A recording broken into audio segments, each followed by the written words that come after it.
Hey dudes, we are very close to finally being done with setting up our new production.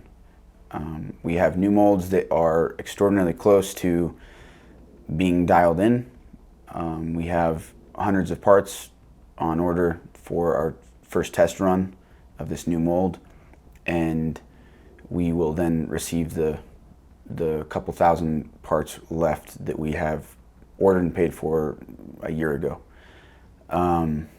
So we can finally get back up and running very quickly. We have thousands of parts of the other parts. We're talking about the frame has been the hardest part to get, but we have everything else ready and waiting so we can get to production. We just hired a couple more guys in anticipation, and we are working towards our goal of having a couple thousand a month.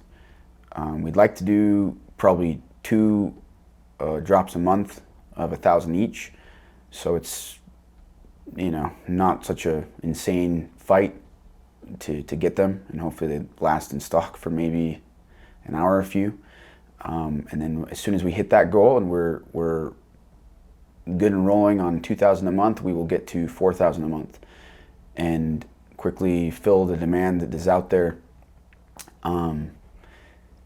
We really appreciate your patience. We're sorry it's taken us so long. It's been a difficult road, but we appreciate you guys hanging in there. So as far as ETA goes, unfortunately, we don't have a good ETA yet. Hopefully, you know, our next drop should be this month, but until we know for sure, we're not gonna say, you know. It just wouldn't be fair to you guys. So thanks for your patience, and we'll see you guys in the next one.